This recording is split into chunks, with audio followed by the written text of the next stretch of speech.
Muy bien, chicos, buenos días a todos. Espero que se encuentren muy bien. Vamos a iniciar con nuestra clase del día de hoy. Estamos iniciando una nueva semana de clases. Estamos por nuestra séptima semana de clases. ¿Bien? Ya hoy, 14 de marzo, trabajaremos con el tema de deformación axial. Vean que estamos casi que a la mitad ya de nuestro contenido, ¿verdad? Tenemos 14 semanas de clases y estamos por nuestra séptima semana, ya casi a mediados de semestre. Bueno, entonces trabajemos con el tema de deformación axial.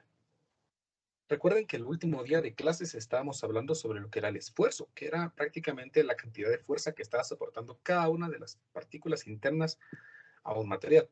Vimos que habían dos tipos de esfuerzo. Vimos que estaba el esfuerzo normal, pero también vimos que existía el esfuerzo cortante, que era cuando dos objetos, cuando un objeto quería ser cortado. Dijimos que esa característica hacía de que la fuerza sea paralela al área, mientras que el esfuerzo normal tenía que cumplir con que la fuerza fuera perpendicular al área, porque se aplicaba directamente en una cara perpendicular a donde estamos aplicando la fuerza. Vamos a hablar ahora de deformación. Y cuando estamos hablando de deformación, pues vamos a hablar de deformación en la dirección en la que se está aplicando la fuerza en un objeto. Vamos a ver, hoy es 14 de marzo del 2022. Y vamos a trabajar con el tema de deformación axial. Cuando estamos hablando de deformación axial, la palabra axial aparece como nueva tal vez, y axial se refiere a que nosotros vamos a trabajar a lo largo del eje. ¿Sí? Axis se refiere a un eje. Entonces, deformación axial, estamos diciendo que vamos a deformar objetos a lo largo de su eje. Supónganse entonces que nosotros tenemos aquí nuestro cilindro, como cuando definimos el esfuerzo normal.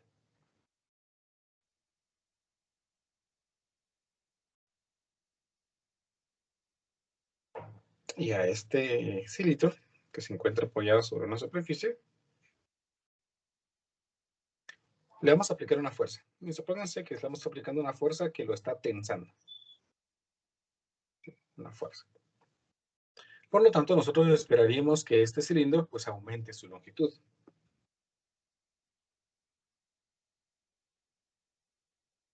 Si se logra deformar, ¿verdad? Eso es importante. Si se logra deformar, pues dado que la fuerza lo está estirando, pues nosotros esperaríamos que su longitud se incremente, dando esta expresión como delta L. Ese es el incremento de su longitud. El aumento de longitud delta L lo estaríamos nosotros definiendo como la longitud final menos la longitud inicial. Es decir, lo que mide al final menos lo que medía al inicio. Eso me va a dar cuánto se ha deformado. A esta expresión la llamamos deformación.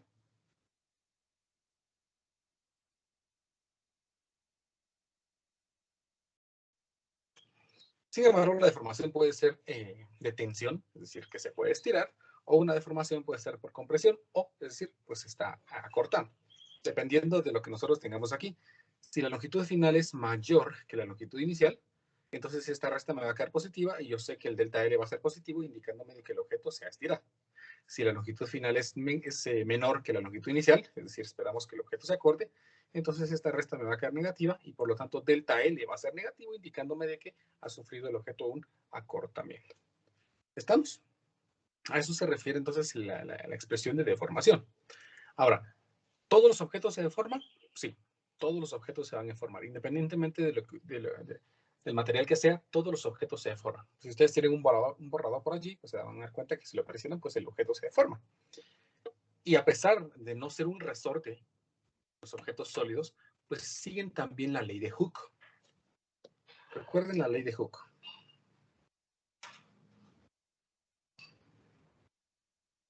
O hockey, como ustedes la conozcan, ¿no? La ley de Hooke. La ley de Hooke define cuál es la cantidad de fuerza que nosotros debemos hacer para poder deformar un resorte. Recordarán que la fuerza se define como la constante de un resorte multiplicado por la deformación que éste ha surgido, en la que a esta constante la llamamos constante de rigidez del resorte, que nos definía pues cuánta fuerza se necesita para deformar el resorte de una unidad de longitud, un metro, un pie, una pulgada, etc. Entonces, esto es la ley de Hooke y tiene la característica de que se supone de que el crecimiento de la fuerza va a ser lineal conforme nosotros aumentemos la distancia. Vean, esto es importante. Si ponemos que la fuerza es el eje Y y delta X es X, entonces esta, por ser constante, pues es como que nosotros tuviéramos un modelo Y igual a MX. Y el modelo Y igual a MX, pues ustedes recordarán que lo podíamos graficar como una recta con pendiente M que parte del origen. Si aquí pongo que este es mi eje delta X, que este es mi eje de fuerza, entonces pues yo puedo dibujar esto así, en el que la pendiente, ¿sí? Esta pendiente queda definido por la constante de rigidez del resorte. ¿Estamos? Eso significa que para cada valor de fuerza, yo solo multiplico por la pendiente, perdón, para cada un dato específico de formación, yo solo multiplico por la pendiente y obtengo el valor de la fuerza, que es lo que tengo aquí, ¿no? Prácticamente, solo que de vista, desde un punto de vista gráfico. Los objetos también siguen la ley de Hooke. Se van a deformar proporcionalmente a la cantidad de fuerza que nosotros le apliquemos. Tiene sentido. Mientras más fuerte presionemos, por ejemplo, nuestro borrador, pues más vemos cómo se va a deformar. Mientras más suave sea la fuerza que nosotros hagamos, pues menos se va a deformar. Entonces, la fuerza en los objetos también va a ocasionar que eso se deforme. Sin embargo, como vimos, que cuando nosotros aplicamos fuerza a los objetos, esos sufren esfuerzos. Entonces, la ecuación de ley de Hooke para materiales sólidos ya no está relacionada a la fuerza, sino está relacionada a los esfuerzos. Entonces, para poder hacer que la ecuación de la ley de Hooke sea funcional, tenemos que presentar un nuevo tipo de deformación, que se conoce como deformación unitaria.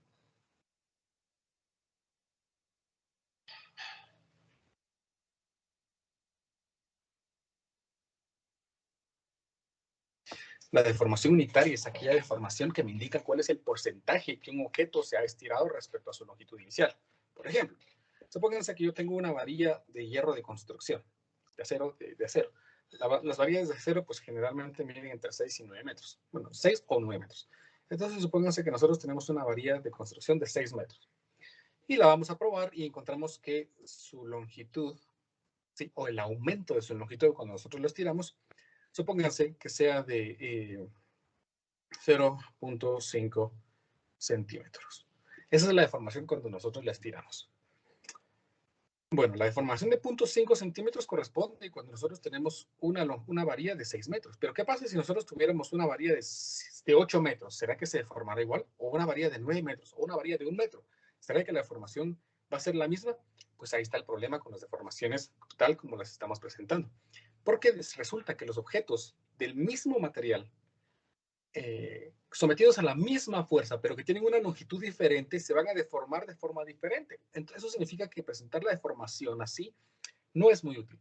Por lo tanto, se prefiere mejor presentar la deformación como deformación unitaria, que se representa con la letra epsilon, que no es nada más que el cambio de longitud dividido la longitud inicial.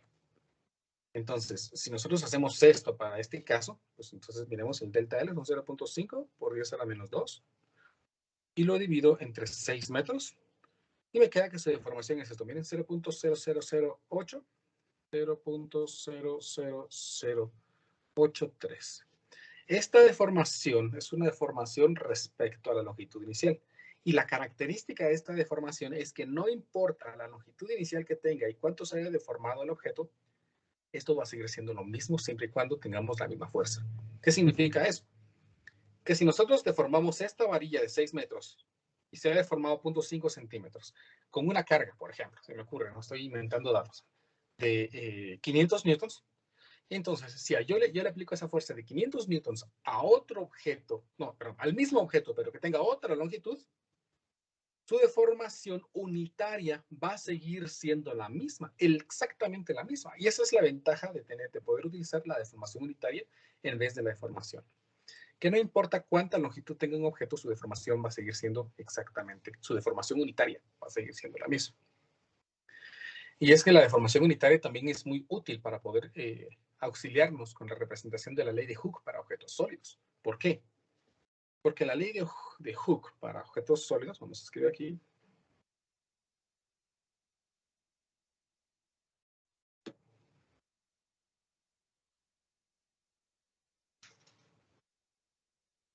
no, objetos rígidos no.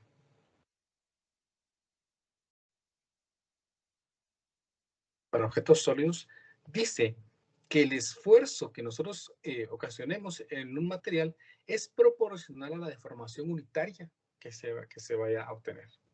Por lo tanto, para poder volver esto a una igualdad, pues entonces el esfuerzo va a ser igual a una constante multiplicado por el módulo, perdón, multiplicado por la deformación unitaria. Esa constante que nos hace falta agregar aquí se conoce como módulo elástico, que generalmente pues, se representa con una letra E, porque pues, hay distintas formas. Por ejemplo, si fuera una deformación cortante, una deformación axial o cosas por el estilo. Entonces, generalmente se le conoce como módulo elástico. Pero para el esfuerzo axial, particularmente, se le conoce como módulo de Young, que se representa con una letra Y mayúscula.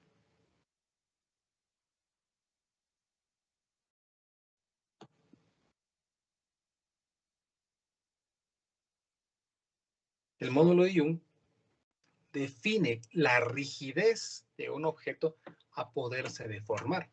Es decir, es la concordancia de la constante de un resorte a un objeto sólido. El esfuerzo es igual al módulo de Young multiplicado por la deformación unitaria. Si nosotros graficáramos o obtuviéramos la gráfica de un material que tiene cierto valor de esfuerzos y cierta deformación unitaria, nosotros encontraríamos que sigue cierta parte un crecimiento lineal. Cuando el crecimiento es lineal, a eso se le conoce como comportamiento elástico, porque funciona como un resorte. Yo lo comprimo, le quito la fuerza y regresa a su longitud inicial. Lo estiro, le quito la fuerza y regresa a su posición inicial. Sin embargo, hay un punto en el cual el objeto empieza a deformarse. Es decir, no sé si ustedes en algún momento han jugado con plasticina. Si ustedes tomaban una barra de plasticina y la estiraban por los extremos, pues se dan cuenta cómo el objeto se iba cortando en el centro, ¿verdad? Se iba cortando en el centro y se iba estirando. Y de pronto, pues se fracturaba, ¿no? Entonces ahí el material tenía un comportamiento plástico, ¿sí? Entonces por eso se conocía esto como una deformación plástica, porque tiene la característica de que su deformación ya no es elástica. Y si nosotros le quitamos la fuerza que le estamos aplicando, su longitud final ya no va a ser la misma que tenía al inicio, sino ha habido una deformación, ya sea que se ha estirado o sea comprimido. ¿Estamos? Entonces, a este punto en el que el objeto ya no va a poder regresar a su longitud inicial, se le conoce como límite elástico. El material después empieza a comportarse de forma plástica hasta su punto de ruptura, ¿no? Imaginemos la barrita de plasticina o plastilina, como quieran decir, eh, separándose, ¿no? Por la fuerza que ustedes le están haciendo. Entonces, noten algo bien importante. La deformación unitaria es una longitud dividida en una longitud. Por eso es que aquí yo le escribí una unidad de medida, porque la deformación unitaria es adimensional. Cuando nosotros relacionamos el esfuerzo con el módulo de Young y la deformación unitaria, estoy relacionando cantidades, una que es adimensional con una que sí tiene unidad de medida. Si quiero hacer un análisis dimensional aquí, el esfuerzo, recuérdense que lo dijimos que se representaba en pascales. El módulo de Young es la unidad de medida que quiero saber y el módulo de la deformación unitaria no tiene unidad de medida. Entonces, para que eso sea una igualdad, pues entonces el módulo elástico también tiene que estar representado en pascales. Entonces, la unidad de medida del módulo de Young, módulo elástico en general, es pascales también. ¿Estamos? Pascal.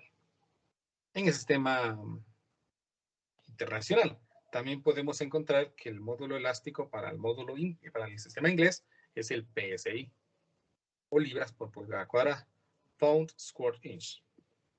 Entonces aquí para el sistema, esto es PSI para el sistema internacional. No, para el sistema inglés.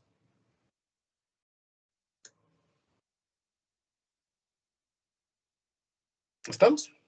Entonces observen de que en este caso tenemos en el eje Y nuestro esfuerzo dado en meganewtons metros al cuadrado y nuestra deformación que no tiene unidad de medida, son valores muy, muy pequeños. ¿Estamos?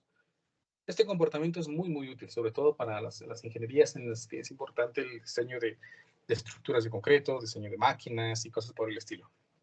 Por ejemplo, perdonen el ejemplo, ¿no? Yo soy ingeniero civil, entonces, pues a veces tiendo a enfocarme un poquito más en eso. El módulo, la deformación unitaria para el concreto es de 0.003. El módulo, la deformación de concreto es muy útil porque tienen que diseñarse los objetos para que no alcancen esta deformación unitaria.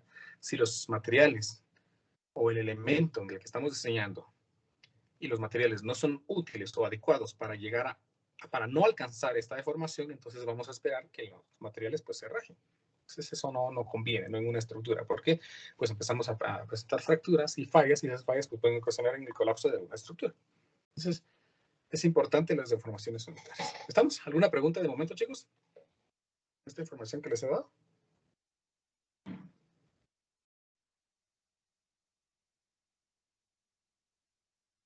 Claro. Ingeniero, ¿puede subir un poquito para tomar una captura? Claro que sí. Ahí estamos. Muchísimas gracias. Muy bien. A ver, pues tomen en cuenta esto, miren, porque ustedes en la práctica de laboratorio pues van a tener que construir un diagrama de esfuerzo de formación. Entonces nosotros esperaríamos que nos saliera bien, teóricamente, ¿no? Entonces esta va a ser nuestra idea. Muy bien, sigamos entonces. Ahora sí, nuestro objetivo es estudiar la deformación de los objetos. Y ya vimos que el esfuerzo se relaciona con el módulo de Young y la deformación unitaria. Pero recordemos que el esfuerzo define como la fuerza que estamos aplicando en un objeto por la cantidad de área que se esté aplicando, multiplicado por el módulo de Young. No, eso es igual al módulo de Young multiplicado por la deformación unitaria, que acabamos de ver que es el cambio de longitud dividido la longitud inicial. Por lo tanto, si yo quiero entonces encontrar la deformación de un objeto, pues simplemente despejo de esta ecuación delta L. Y me queda que sería la fuerza multiplicado por la longitud, siempre la inicial, a pesar de que no se escribe, dividido el módulo de Young por el área. Esta ecuación es la que me define la deformación axial de sólidos.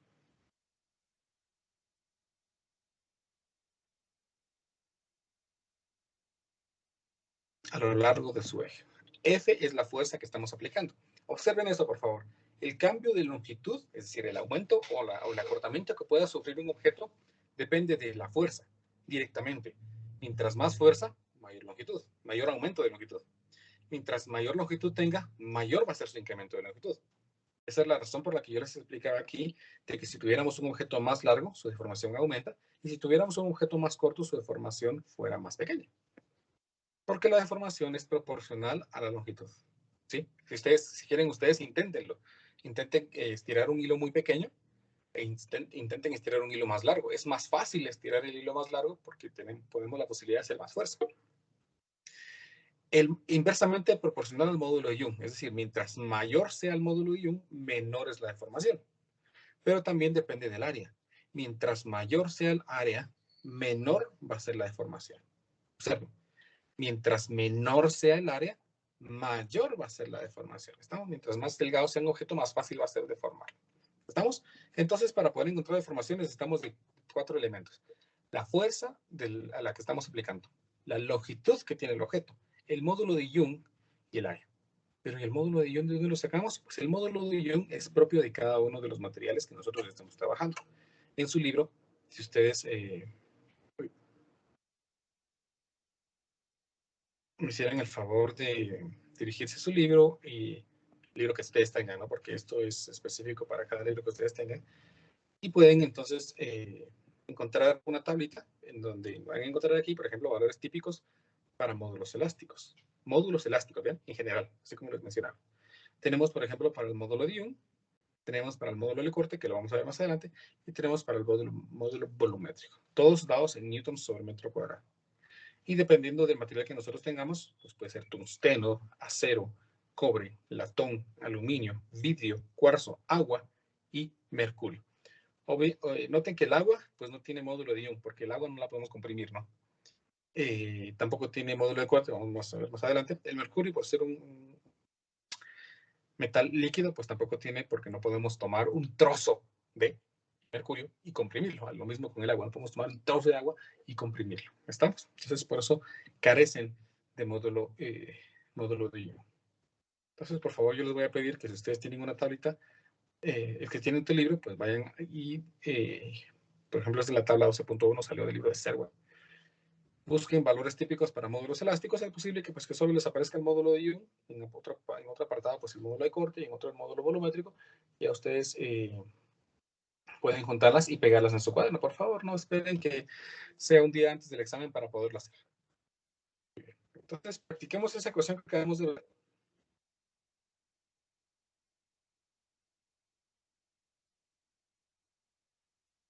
En un pequeño ejemplo.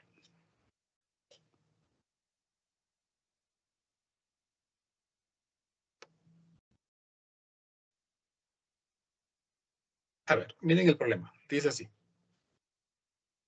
Una masa de 12 kilogramos,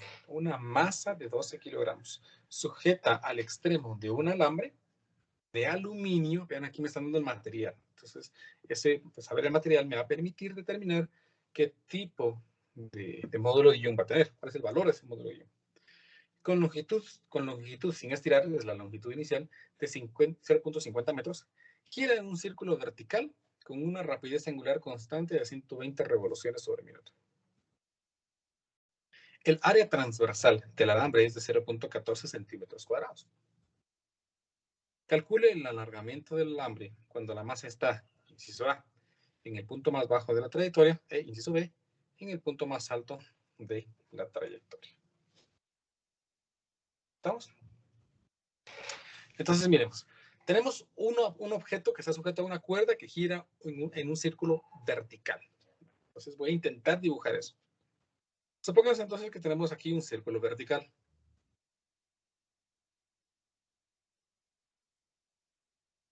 Estoy tratando como de hacerlo en 3 dimensiones, ¿no? Para que más o menos veamos. Vamos a suponer que el objeto pues, se encuentra aquí atado por alguien o por algo. Y la cuerda es esta que está aquí. El objeto entonces se encuentra girando en este extremo.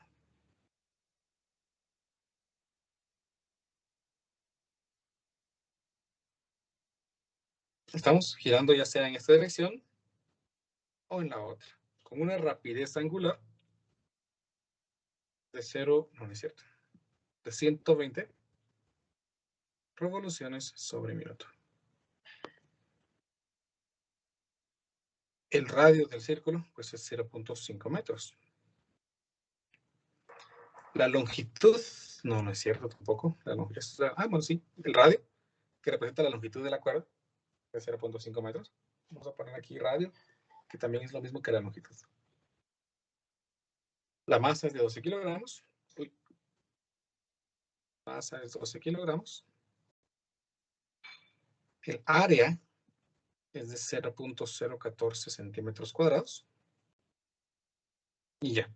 Y lo que me piden es que determine el alargamiento. Bueno, la fórmula que acabamos de ver para poder determinar el alargamiento de un objeto me dice que el cambio de longitud no es nada más que la fuerza multiplicado por la longitud dividido el área y el módulo de Young, en el que el módulo de Young es propio del material que nosotros estemos usando. En este caso, como es aluminio, pues voy a ir a buscar aquí el módulo elástico del aluminio, que lo encontramos aquí, y es de 7 por 10 a la 10 newtons metros al cuadrado. Entonces lo voy a anotar aquí como un dato que hemos extraído de una tabla. 7 por 10 a la 10 newtons metros cuadrados, o pongamos pascales. Ahí tenemos entonces el módulo elástico. Por lo tanto, para poder encontrar la deformación, yo tengo la longitud, sí, son los 0.5 metros. El área, pues sí, lo tengo. El módulo de Young, pues también lo tengo, pero no tengo la fuerza. Por lo tanto, vamos a proceder a determinar cuál es el valor de la fuerza que está soportando la cuerda en distintas posiciones del círculo, según lo que el problema indica. Porque quiere que calculemos en el punto más bajo de la trayectoria, es decir, aquí, y en el punto más alto de la trayectoria. Observen algo muy importante, por favor. Tanto en este punto como en el inferior. Observen que si quisiéramos hacer un diagrama de cuerpo libre, pues aquí tenemos la tensión de la cuerda. Hay una fuerza que quiere sacar este objeto, que lo quiere disparar hacia afuera, que se llama fuerza centrífuga. Y el peso del objeto hacia abajo. Eso significa que yo con este diagrama de cuerpo libre podría determinar cuál es la fuerza que está soportando el cable, que es la tensión. En el punto inferior, pues también tenemos una fuerza centrífuga, solamente que este lo quiere llevar hacia afuera, por lo tanto en esta dirección. La tensión en esta dirección y el peso del objeto en esta dirección. Eso significa entonces que aquí es la tensión y aquí es la fuerza centrífuga. Ahí está. Entonces nosotros podemos determinar la tensión tanto en la parte superior como en la parte inferior y poder determinar así entonces la deformación. Entonces empecemos en el inciso A, que en el punto es el punto más bajo de la trayectoria. Entonces en este caso voy a hacer entonces el diagrama de cuerpo libre que había más o menos intuido allá. En el punto más bajo, pues tenemos la tensión que quiere sostener al objeto hacia el centro, la fuerza centrífuga que lo quiere llevar hacia afuera y el peso del objeto que lo quiere llevar hacia abajo también. Esas fuerzas se mantienen en equilibrio, haciendo de que el objeto no salga disparado hacia afuera. Por lo tanto, yo puedo decir aquí que la suma de las fuerzas debe ser igual a 0. De esto entonces tengo que la tensión menos el peso menos la fuerza centrífuga es igual a 0. La tensión entonces sería la suma de la fuerza centrífuga más el peso. La tensión es fuerza centrífuga, que no es nada más que masa por velocidad al cuadrado dividido el radio. Y el peso, pues que es simplemente masa por gravedad. Recuérdense que pues, podemos hacer o representar esto de otra forma para que sea más fácil recordarlo. Pues fuerza centrífuga sería masa por aceleración centrífuga. Y la aceleración centrífuga, ahora sí, es velocidad al cuadrado dividido el radio. Más masa por gravedad. Pero también tenemos que recordar que esta expresión de aceleración centrífuga, en alguna vez, en algún momento del curso, pues la pudimos escribir de otra forma. Vamos a recordar estos datos que aprendimos cuando ustedes estaban empezando el curso. Vamos a ver. El 7 de febrero, casi un poco más de un mes. Encontramos, vamos a ver.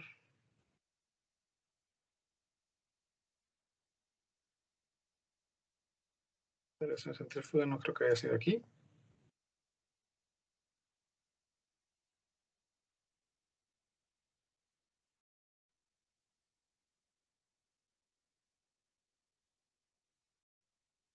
Recordaba que había sido aquí.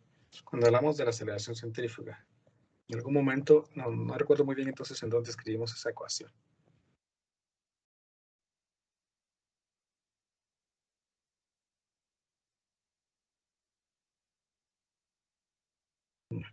Vamos a detallarla aquí mejor. Según lo que el problema me indica, según lo que nosotros sabemos, la aceleración centrífuga pues es el cuadrado de la velocidad tangencial dividido el radio. Pero cuando nosotros estábamos estudiando los movimientos circulares, pues vimos que la velocidad no era más que el radio por la velocidad angular.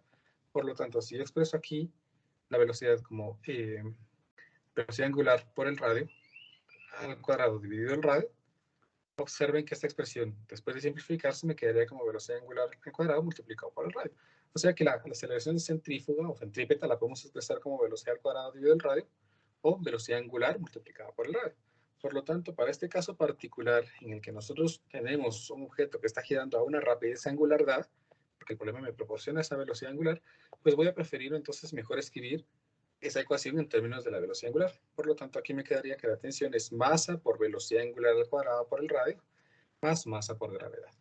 Y aquí ya tengo todos los datos que el problema me da para poder determinar la tensión. Entonces ingresemos datos en nuestra calculadora. La masa, que es de 12 kilogramos, multiplicado por la velocidad angular, que es de 120 revoluciones por minuto. Entonces la vamos a pasar aquí a radianes sobre segundo.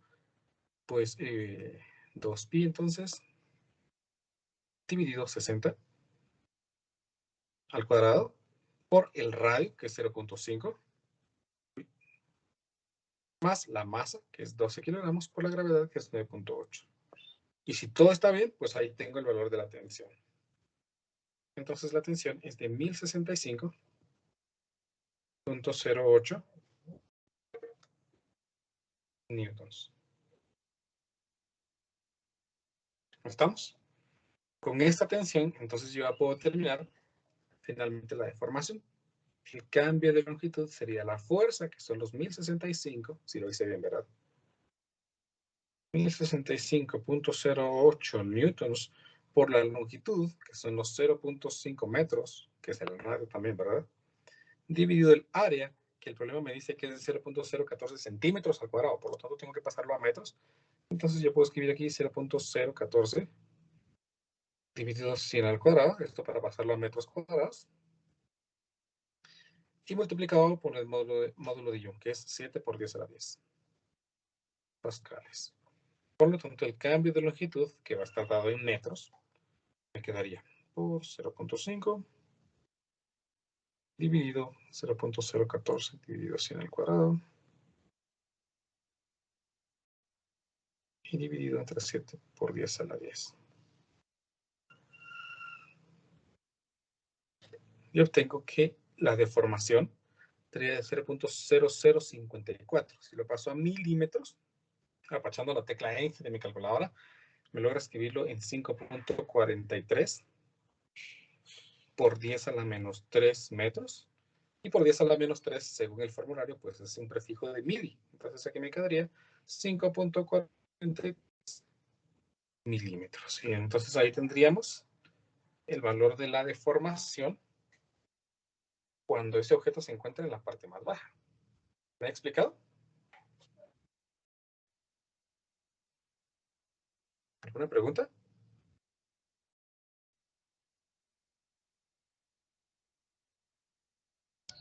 Solo si claro, podría Inge. acercar un poco. Muy bien. Está fácil, ¿verdad? Creo yo. Solo tenemos que determinar la fuerza. Y la fuerza, pues la vamos a poder determinar de acuerdo a la estática del problema. Muy bien. Ahora hagamos entonces el inciso B, que me pide en el punto más alto de la trayectoria. Bueno, en el punto más alto de la trayectoria,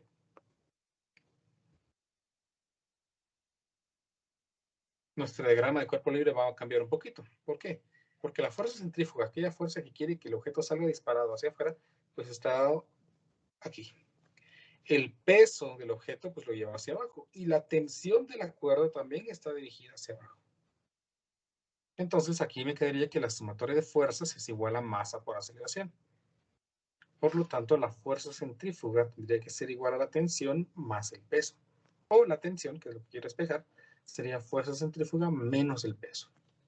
Ya vimos que la fuerza centrífuga pues, es masa por aceleración centrífuga, y la aceleración centrífuga es velocidad angular al cuadrado por el radio. Por lo tanto, me quedaría masa por velocidad angular al cuadrado por el radio menos la masa por la gravedad. Perdón. Entonces es muy parecida a la ecuación que acabamos de hacer, solamente que utilizando ahora menos en lugar de más. Entonces voy a copiarlo. Y aquí en lugar de más le voy a poner menos. Y me queda entonces que la tensión ahora es de 829.88 newtons. Noten que la tensión no es la misma en cada una de las posiciones del círculo vertical. La tensión en la parte más baja es de 1065 y la tensión en la parte más alta es de 829.88 newtons. Eso porque el peso va a contribuir de forma diferente en cada una de las posiciones en las que se encuentre la masa en ese círculo vertical. Al tener ya la tensión, entonces puedo determinar cuál es el cambio de longitud. Fuerza multiplicado por longitud dividido área y módulo de Young. O sea que, pues prácticamente tendría lo mismo de antes. Si esta fuerza la multiplico por la longitud, que es de 0.5 metros, lo divido entre el área, que dijimos que era 0.014, dividido 100 al cuadrado para pasarlo a metros. Y también dividido entre el módulo elástico, que era de 7 por 10 a la 10. Entonces aquí me queda que la deformación, para este caso, es de, lo pasamos a milímetros, echando la tecla E, me queda 4.23 por 10 a la 40, a la 4.234 por 10 a la menos 3, vean este caso, este dato. Entonces sería de 4.23 milímetros. Entonces noten que en la parte más alta el objeto se va a deformar menos que en la parte más alta que se había deformado, 5.43 milímetros. ¿Me explico, chicos, cómo he sacado esta deformación? ¿Alguna pregunta?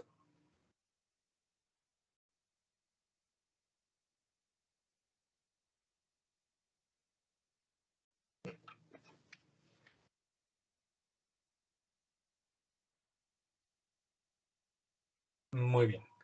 Si no hay preguntas, entonces hagamos nuestro siguiente ejemplo.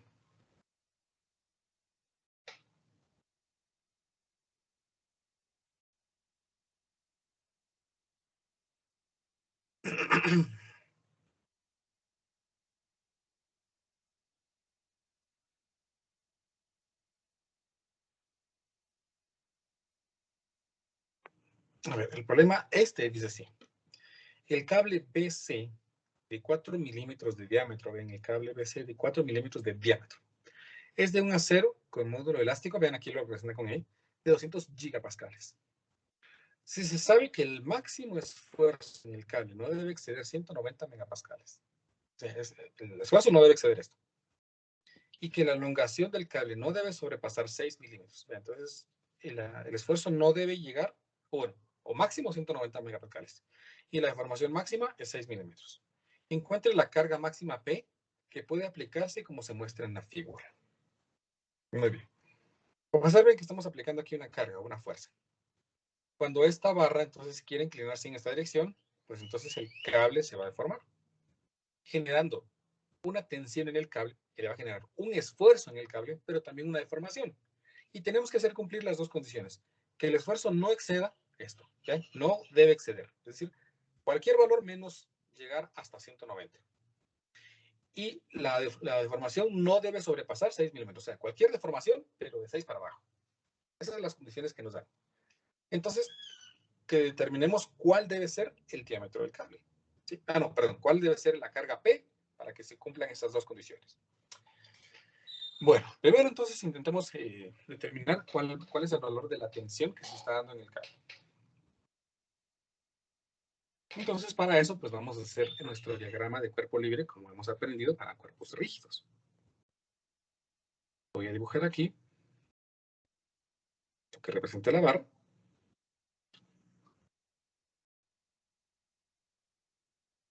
Y le vamos a aplicar las fuerzas. Una fuerza a 3.5 metros de la articulación. Lo voy a poner aquí. La fuerza P. A 3.5 metros. Y la tensión en el extremo.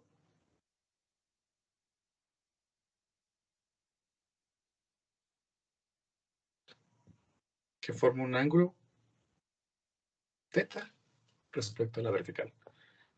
En la articulación deben recordarse, que no se les olvide, que se van a generar reacciones, ¿verdad? Entonces voy a suponer que una reacción aquí, esta sería mi reacción vertical, y voy a suponer pues una reacción aquí, que voy a llamar reacción horizontal. Ahí está el diagrama del cuerpo libre. Entonces, como este es el punto A, y este es el punto B, entonces vamos a poner los puntos acá, punto A, punto B, y voy a hacer la sumatoria de torcas en ese punto. Sumatoria de momentos de torsión alrededor del punto A debe ser igual a 0. Entonces, si la sumatoria de torcas debe ser igual a 0 en el punto A, pues observen de que la fuerza P le genera una torca positiva, entonces sería P multiplicado por 3.5, y la tensión, o por lo menos la componente de la tensión en esta dirección, le genera una torca negativa, entonces sería menos la tensión multiplicada por el seno del ángulo, que es la componente vertical, multiplicado por la distancia, que observen que la barra mide 3.5 aquí y 2.5 aquí, eso hacen 6 metros. Entonces aquí me queda 6 y eso debe ser igual a 0. Por lo tanto, la tensión en el cable va a estar dado por 3.5 dividido, 3.5P dividido 6 veces el seno del ángulo. Por lo tanto, ya puedo calcular por lo menos la tensión en términos de la fuerza P, porque no conozco la fuerza P. ¿Cuánto será ese ángulo? Pues ese ángulo es fácilmente calculable, porque el problema me dice que esto es 6 y que esto es 4. Entonces, puedo determinar cuál es este ángulo. Con la tangente inversa, ¿no? Del opuesto, que es 4, dividido al adyacente, que es 6. Entonces, aproximemos este valor. Me quedaría la tangente inversa de 4 sextos. Y me queda que es de 33.7 más o menos, ¿no? 33.7 grados. Ahí tengo entonces el valor del ángulo. Y con eso pues ya puedo entonces expresar aquí la tensión en términos de P. Entonces me quedaría esto, seno de este ángulo, por 6, inverso, y lo multiplico por 3.5. Ahí está. Entonces me queda que la tensión es de 1.051, pongamos 0.052 por P. Ahí tengo entonces cuál es el valor de la tensión en función de P. Pero el problema no quiere eso, el problema quiere que terminemos cuánto debe ser P. Bueno, pero la ventaja de que tengamos la tensión es que es la fuerza que se está dando en el cable. ¿Y para qué me va a servir eso? Porque el problema me dice que el esfuerzo máximo debe ser de 190 megapascales. Entonces, miremos. Recordemos que el esfuerzo dijimos que se calcula como fuerza dividido área. Por lo tanto, en este caso, para el cable, el esfuerzo está dado por la tensión dividido el área. Y como según esta ecuación, el esfuerzo debe ser 190 megapascales, o sea, por 10 a la 6, eso tiene que ser igual a la tensión, que es de 1.052P, dividido el área. ¿Y de cuánto es el área? Pues el problema no me dice el área, sino me da el diámetro, recordaba yo. 4 milímetros de diámetro. Recuérdense que podemos expresar el área en términos del diámetro escribiendo pi cuartos del diámetro al cuadrado. 4 milímetros, 4 por 10 a la 3, a la menos 3, perdón. Y con esta ecuación entonces puedo determinar cuánto vale P, porque el problema me da el esfuerzo. Entonces miremos. Me queda 190 por 10 a la 6. Esto debe ser igual a 1.052 por, voy a poner aquí X, dividido pi cuartos por 4 por 10 a la menos 3 al cuadrado. Le vamos a resolver y ahí está. Por lo tanto, me queda que la fuerza P, para que el esfuerzo llegue a 190 megapascales, es de 2.270 más o menos. Entonces, Ingeniero, con esto, dígame. como ese que es gigapascales, ¿no sería el 10 a la 9? No, no, porque era mega. Yo recuerdo que era mega. ¿Eh? Ah, cierto. El Creí giga que es era el... cierto. Que eso lo vamos a Ya hacer más acabo. adelante. Aquí, gracias. Gracias a usted. A ver, pues, entonces miren, pues, este dato es importante. Para que el esfuerzo llegue hasta 190, la fuerza debe ser de 2.270. Pero como el problema me dice que no exceda los 190, entonces cualquier fuerza de 2.270 para abajo cumple con la condición. Cualquier valor de 2.270 para abajo, porque con eso no excederíamos el esfuerzo de 190 megapascales. Sin embargo, hay otra condición. No debemos sobrepasar una deformación de 6 milímetros. Bueno, entonces ahora hago lo mismo. ¿Por qué? Porque la deformación dijimos que se calcula como fuerza por longitud dividido módulo de Young y área. Por lo tanto, en este caso, la deformación estaría dada por la tensión, la longitud, el módulo de Young y el área. Por lo tanto, entonces, aquí me quedaría que la longitud debe ser de 6 milímetros, o sea, 6 por 10 a la menos 3. Eso es igual a la tensión, que ya vimos que es de 1.052 P multiplicado por la longitud del cable. Y la longitud del cable no me la dan, pero podemos sacarla, ¿no? Por Pitágoras. Determinemos esa longitud que no la había sacado. Raíz cuadrada de 6 al cuadrado más 4 al cuadrado. Esa longitud es de 7.21 más o menos. Entonces aquí voy a poner que L, 7.21 metros más o menos. Entonces aquí ya puedo poner 7.21 metros. Y todo esto dividido entre el módulo de Young. Ahora sí, usamos el valor que el problema me da del módulo de Young o módulo elástico, 200 gigapascales. Entonces aquí me queda 200 por 10 a la 9 pascales. Por el área, nuevamente, pues escribo el área como pi cuartos del diámetro. 4 por 10 a la menos 3 metros al cuadrado. Veamos entonces cuánto va a ser la fuerza P para lograr o para hacer que la deformación llegue a los 6 milímetros. Entonces voy a escribir aquí 6 por 10 a la menos 3, ¿no es cierto? 6 por 10 a la menos 3 es igual a 1.052x por 7.21 dividido 200 por 10 a la 9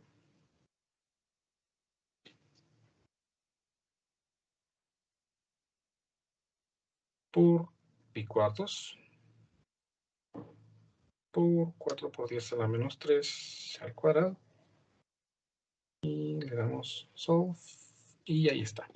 Entonces, para que la deformación llegue a 6 milímetros exactamente, la fuerza P debe ser de 1988. 1988 newtons.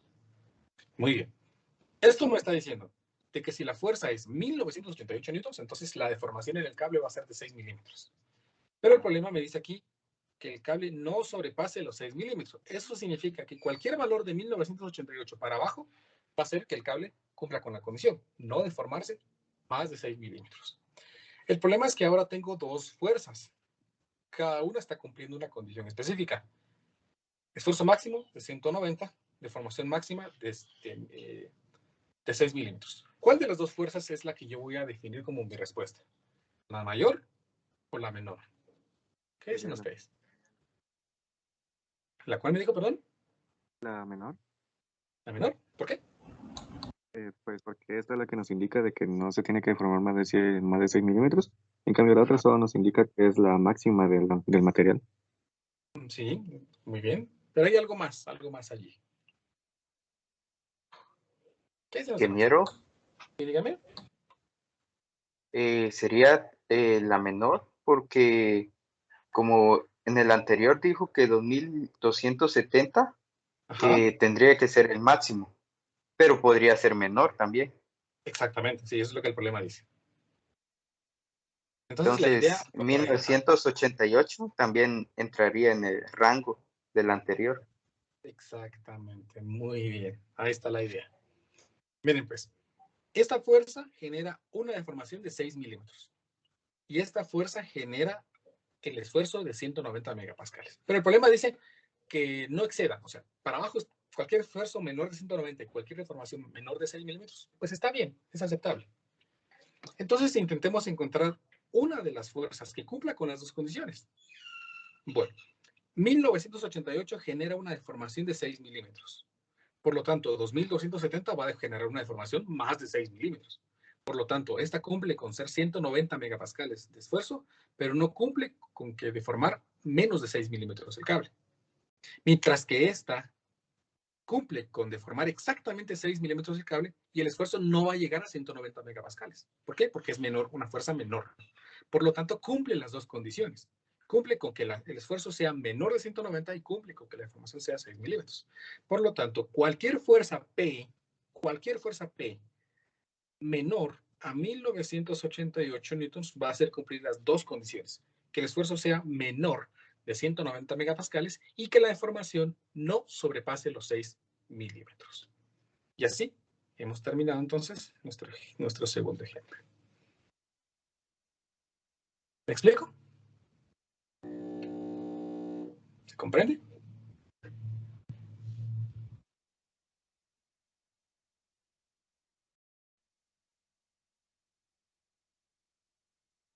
Sí, se entendió. Perfecto. Entonces, eso sería todo lo de la clase del día de hoy y nos miraríamos el día de mañana para continuar con nuestro contenido. Espero que pasen un buen día. Cuídense mucho. Ingeniero, disculpe, todavía no, o ¿para cuándo es que se entrega el reporte? ¿Es para mañana como no lo ha subido? ¿El reporte? El reporte sí tendría que ser para mañana, pero pues, podría activar yo mañana la entrega. O si usted ya lo tiene, pues puedo activar ahorita la entrega. No, está bien, solo era para saber si era para mañana. Sí, todos los son una semana después. Vaya. Muy bien, pues chicos. Entonces, que pasen un buen día. Cuídense mucho. Bien.